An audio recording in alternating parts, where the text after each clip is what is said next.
ఎన్నికల ప్రచారం పేరుతో రోజుకో ప్రాంతంలో పర్యటిస్తూ ఆత్మకూరు టీడీపీ టికెట్ తనదే అంటున్న ఆనం నారాయణ రెడ్డికి సైతం తమకు పార్టీ టికెట్ ఇస్తుందో లేదో తెలియదని సటైర్లు వేశారు వైసీపీ ఎమ్మెల్యే మేకపాటి విక్రమ్ రెడ్డి. ప్రతిపక్షాలు చేసే ప్రచారాలు అసత్య ప్రచారాలు సమ్మె పరిస్థితుల్లో ప్రజలు నమ్మే పరిస్థితుల్లో లేరు అన్నారు.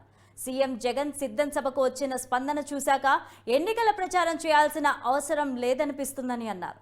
నెల్లూరు జిల్లా చేజర్లలో నిర్వహించిన విజయభావ యాత్రలో పాల్గొన్నారు మేకపాటి.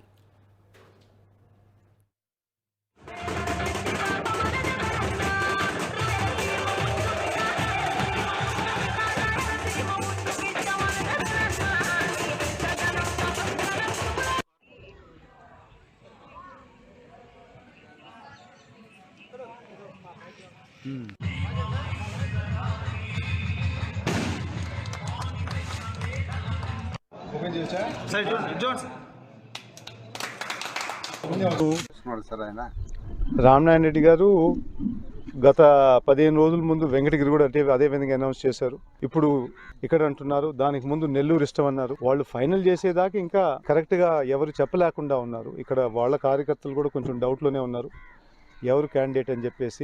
రేపు మళ్ళీ వెంకటగిరి పోతారని చెప్పి వాళ్ళు కూడా పూర్తిగా నమ్మకం లేదు అని చెప్పేసి చెప్పొచ్చు. అది అఫీషియల్గా మనం వాళ్ళ పార్టీయే రిలీజ్ చేస్తే అప్పుడు మనం చెప్పొచ్చు. అప్పుడు దాకా నాకు అంచనా ప్రకారంగా అయితే ఒక్కొక్క దగ్గర హ్యాంకీ వేసుకుంటూ పోతా ఉన్నారని చెప్పి నాకు అర్థమైంది. గత 6 నెలల్లో పరిస్థితి ఒక విషయం తెలిపాలంటే, మన ఆత్మకూరులో ఇక్కడ ఒక ఫోర్సు దాటుకోవాలంటే ఫస్ట్ మన సీఎం గారి ఫోర్స్ దాటుకోవాలి. ఆయన ఈ ప్రాంతానికి చేసిన మంచి కార్యక్రమాలు కానీ రిఫార్మ్స్ కానీ దాదాపు మొత్తం ఆత్మకూరు చూసుకుంటే ఈ ప్రభుత్వంలో ఈ 5 సంవత్సరాల్లో ప్రజలకు కానీ అభివృద్ధికి కానీ రకరకాలుగా వేరే ప్రోగ్రామ్స్ కానీ చూసుకుంటే 1800 కోట్లు 1800 క్రోర్స్ ఈ ఒక్క ఆత్మకూరుకే పంపించడం జరిగింది. అంత పెద్ద ఎత్తున ఈ ప్రాంతాన్ని అన్ని విధాలుగా అభివృద్ధి చేసి స్కూల్స్ కానీ, సచివాలయం కానీ, ఆర్బీకేలు కానీ, విలేజ్ రోడ్లు కానీ, లేకపోతే ఇరిగేషన్ వర్క్స్ కానీ అన్ని విధాలుగా అన్ని సైడ్ నుంచి డెవలప్మెంట్ అయితే జరిగింది. ఈ సైడ్ ఎక్కువగా విలేజ్ డెవలప్మెంట్ చేశారు. నెక్స్ట్ టైం మిగిలిపోయిన ఇన్ఫ్రాస్ట్రక్చర్ వర్క్స్, మెయిన్గా హై లెవెల్ కెనాలు, దాని తర్వాత నారంపేట కూడా రేపు ఫస్ట్ అలాట్మెంట్ చేస్తున్నాం ఇండస్ట్రీస్కి.